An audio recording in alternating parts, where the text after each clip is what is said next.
बिस्मिल्लाहिर्रहमानिर्रहीम। Dear student, अस्सलाम वालेकुम। लास्ट वीडियो में हमने एक्सरसाइज 2.4 की थी। अब हम इस वीडियो में एक्सरसाइज 2.5 करेंगे जो कि कॉम्प्लेक्स नंबर से मुतालिक है। अपने टॉपिक की तरफ जाने से पहले kindly subscribe my channel and also watch complete video. अब हम आते हैं अपने टॉपिक की तरफ। आज हम पढ़ेंगे कॉम्प्लेक्स नंबर, यानी कॉम्प्लेक्स अदद क्या होता है। कॉम्प्लेक्स नंबर, या हम इसे उर्दू में लिख कहते हैं कॉम्प्लेक्स अदद। कॉम्प्लेक्स अदद। अब जिसको हम डिनोट करते हैं z से, a प्लस b होगा, जबकि a और b क्या होते हैं, वो R सेट से यानी हकीकी अदाद के सेट से बिलोंग्स करते हैं, यानी उधर उसमें मौजूद होते हैं। आयोटा से मुराद आयोटा की वैल्यू हम लेते हैं -1, और हमारे पास तो जब पॉजिटिव नंबर है उन सबका स्क्वायर रूट मौजूद है, लेकिन नेगेटिव नंबर का स्क्वायर रूट मौजूद नहीं है। उसको हल करने के लिए एक हमारे जो है मैथमेटिशियन ने आयलर ने ये माइनस के नंबर्स के स्क्वायर रूट को मुतारिफ करवाया था, तो उसने उसका नाम आयोटा दिया था। इसको हम आई नहीं पढ़ते, इसको आयोटा पढ़ते हैं, और इसकी वैल्यू उसने ली थी -1 का स्क्वायर रूट। तो अगर हम इसका स्क्वायर ले लें तो इसका मतलब क्या है कि आयोटा स्क्वायर किसके इक्वल होगा, -1। तो -1 के स्क्वायर और स्क्वायर रूट जो है ना, उसको डिफाइन करने के लिए उसने ये कॉम्प्लेक्स नंबर का एक सेट नियम मुतारिफ करवाया। इसी को हम आगे जाके सॉल्व करेंगे एक्सरसाइज 2.5 में, इसी वैल्यू को iota square is equal to -1 को लेकर। अब आते हैं हम अपनी एक्सरसाइज की तरफ। तो एक्सरसाइज में हमारे पास जो क्वेश्चन नंबर 1 है, उसमें हमें मुख्तलिफ वैल्यूज दी हुई आयोटा की और कहा गया इसे सॉल्व करो। जैसे क्वेश्चन नंबर इसका हमें 2 दिया गया है, पार्ट नंबर 2 क्वेश्चन 1 का, वो हमें दिया गया आयोटा की पावर 50, आयोटा की पावर जो है 50 दी गई है। अब हमने क्या करना है, इसको सॉल्व करना है। हमें सिर्फ पता है कि आयोटा स्क्वायर की वैल्यू होती है -1, तो हम इसकी पावर ऐसे बनाएंगे कि अगर ये जैसे इवन नंबर है, ये 2 पे डिवाइड हो जाता है, तो 2 पर डिवाइड होने की वजह से ये जो है हमारे पास ये, तो हम इसको आयोटा की 2 की पावर बना सकते हैं। जिसमें हमें ऑड नंबर यानी ताक अदद में पावर दी जाएगी, तो उसमें हम क्या करेंगे, एक अलग कर लेंगे और इवन नंबर यानी जुफ्त वाली पावर अलग कर लेंगे, फिर उसको बना लेंगे आयोटा की 2 की पावर।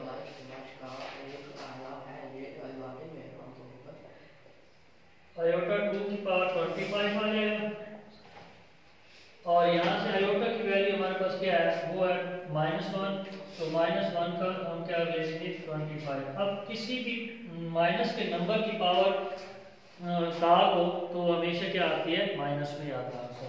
अब -1 की जितनी मर्जी पावर हो, आंसर 1 ही आएगा, लेकिन क्योंकि ये ऑड नंबर है, ताक है, तो इसलिए नफी एक ही आंसर आएगा इसका। इसी तरीके से हमारे पास इसका एक पार्ट और है, उसमें वो है हमारे पास क्वेश्चन नंबर 5, यानी इसका पार्ट नंबर 5 है, उसमें हमें दिया गया माइनस आयोटा की पावर 5। अब हम क्या करेंगे, इसमें क्योंकि पावर 5 है, ताक नंबर है, तो हमें आयोटा की 2 की पावर नहीं बन सकता।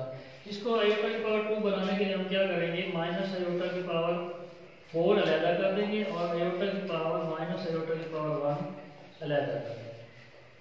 अब ये हमारे पास क्या आ जाएगा, माइनस आयोटा की पावर 4 है, तो ये प्लस आयोटा हो जाएगा क्योंकि इवन नंबर है, और यहाँ 1 है, तो ये माइनस आयोटा ही रहेगा। आयोटा की 4 का मतलब है कि आयोटा की स्क्वायर का स्क्वायर। अब आयोटा की वैल्यू पता है वो -1 है, तो यहाँ से इसका स्क्वायर आ जाएगा और इधर माइनस आयोटा आ जाएगा। अब ये आ जाएगा हमारे पास -1 की पावर 2 है, तो ये +1 हो जाएगा, और ये आ जाएगा हमारे पास माइनस आयोटा, और जब मल्टीप्लाई करेंगे तो ये आंसर आ जाएगा माइनस आयोटा। यानी हमने इस तरह इसको सॉल्व करना है। इसके बाद हम आ जाते हैं क्वेश्चन नंबर 2 की तरफ। क्वेश्चन नंबर 2 में हमें उन्होंने कहा है कि इसका कॉन्जुगेट निकालें। क्वेश्चन नंबर 2 में हमें कोई भी वैल्यू दी जाएगी, उसका कॉन्जुगेट हमें दिया हुआ है। जैसे क्वेश्चन नंबर 1 में, जैसे पार्ट नंबर 1 के z इज इक्वल टू है हमारे पास 2 + 3 है, 2 + 3 आयोटा। अब हम जब भी कॉन्जुगेट लेते हैं, कॉन्जुगेट को हम एक तो इस तरह जाहिर करते हैं z बार से, और इधर भी हम क्या करेंगे, इसके ऊपर बार लगा देंगे।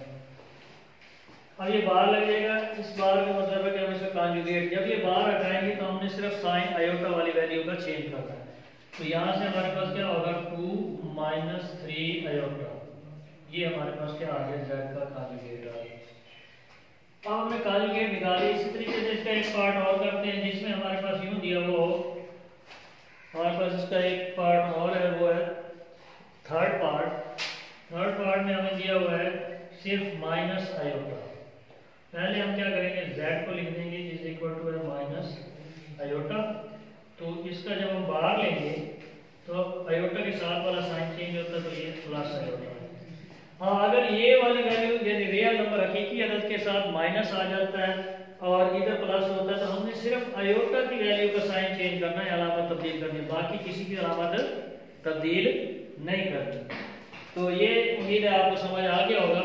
तो ये हमारे पास जो 2.5 है वो कम्प्लेक्स नंबर की है। कम्प्लेक्स नंबर जो है एक मैथमेटिशियन आयलर थे, उन्होंने मुतारिफ करवाया, और क्योंकि हमारे पास माइनस के नंबर्स का स्क्वायर रूट नहीं था, उसको एड्रेस करने के लिए हमने ये सारी चीज़ें, ये वाला एक सेट हमने जो आयलर थे हमारे मैथमेटिशियन, उन्होंने मुतारिफ करवाया ताकि उनको सॉल्व किया जा सके, और उसको उसने आयोटा का नाम दिया, और आयोटा की वैल्यू उसने ली -1 का जज़र। -1 का जज़र उसका स्क्वायर लें तो -1 आ जाता है। तो यहाँ से हमें आयोटा की पावर स्क्वायर की पावर -1 मिल गई। फिर हमें जो आगे 2.5 एक्सरसाइज है उसमें आयोटा की कुछ पावर्स दी गई, उन्हें आगे सॉल्व करें। फिर हम आगे उसके कॉन्जुगेट की तरफ। कॉन्जुगेट का मतलब जैसे आपने एडिटिव इनवर्स पढ़ा होगा, उसमें जमाई मफूस, उसमें हम क्या करते थे, +2 हो तो -2 हो जाता था, -2 हो तो +2 हो जाता था। सेम इसी तरीके से क्या है कि इसमें जो इमेजिनरी पार्ट होगा उसका साइन हमने सिर्फ तब्दील करना है, यानी जो जिसके साथ आयोटा है, बाकी चाहे हमारे पास वो माइनस का प्लस का वो वैसे रहेगा, रियल नंबर जो होगा हकीकी जरूरत होगा। अब हम नेक्स्ट इसके क्वेश्चन नंबर 3 पे आ जाते हैं। क्वेश्चन नंबर 3 में उन्होंने कहा कि इसका रियल और इमेजिनरी पार्ट को सेपरेट करें।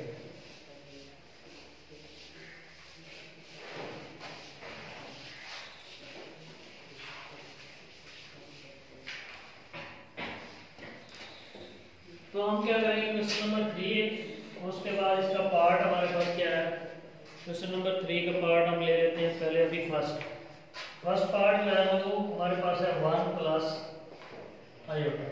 हम इसे कह रहे हैं कि ये हमारे पास एक कॉम्प्लेक्स है 1 प्लस आयोटा, यानी a प्लस b की आयोटा की शक्ल में। अब हमने क्या करना है, इसको इसके रियल और इमेजिनरी पार्ट अलग अलग करना है। जिसके साथ आयोटा होगा उसका जो कोफिशिएंट यानी अतिसर होगा वो हमारे पास होगा इमेजिनरी पार्ट, और जो पहला होगा वो रियल होगा। अगर रियल नहीं दिया हुआ तो वो 0 लेंगे। जैसे हमारे पास अब इसमें हम लिखेंगे सबसे पहले इसका रियल पार्ट, तो REZ लिखेंगे रियल, और ये इससे मुराद है कि हकीकी पार्ट जो इसका है वो है 1। अब इसका जो है ना इमेजिनरी पार्ट लेना है, तो उसे हम IM से जाहिर करेंगे और इधर लिखेंगे Z, और ये हमारे पास क्या है, ये भी 1 है क्योंकि इसका कोफिशिएंट भी 1 है। अब हम एक ऐसा क्वेश्चन सॉल्व करते हैं जिसमें हमें सिर्फ आयोटा वाली वैल्यू दी हुई और रियल नंबर ना हो। तो हमारे पास एक और इसका पार्ट है, सेकंड पार्ट, उसमें हमारे पास है जी -3 आयोटा। सेकंड पार्ट में ये हमारे पास है फिफ्थ पार्ट। फिफ्थ पार्ट में हमारे पास आ गया जी -3 आयोटा। तो हम इसके पहले z बनाएंगे, z is equal to 0 plus की बजाय यहाँ माइनस आएगा क्योंकि 3 माइनस में है, 3 आएगा। तो ये हमारे पास एक z आ गया। अब हम इसका रियल पार्ट निकालेंगे क्योंकि रियल पार्ट दिया हुआ नहीं है, तो उसको हम क्या करेंगे, इज इक्वल टू 0 लिखेंगे, और जो इमेजिनरी पार्ट है वो हमारे पास क्या आएगा, वो आएगा इसका कोफिशिएंट है -3। तो ये हमारा जो है ना -3 आयोटा और क्वेश्चन नंबर 3 का ये 2 पार्ट हो गए। ये आपके सारे पार्ट 6 पार्ट है, इससे ऊपर वाले क्वेश्चन नंबर 2 के भी 6 है, वो आपने खुद करने हैं। ये अब हम आते हैं क्वेश्चन नंबर 3 और नेक्स्ट वीडियो में हम चले जाएंगे क्वेश्चन नंबर 4 पर। क्वेश्चन नंबर 4 नेक्स्ट वीडियो में करेंगे। अब तक इतना ही। अब हम आते हैं क्वेश्चन नंबर 4 की तरफ।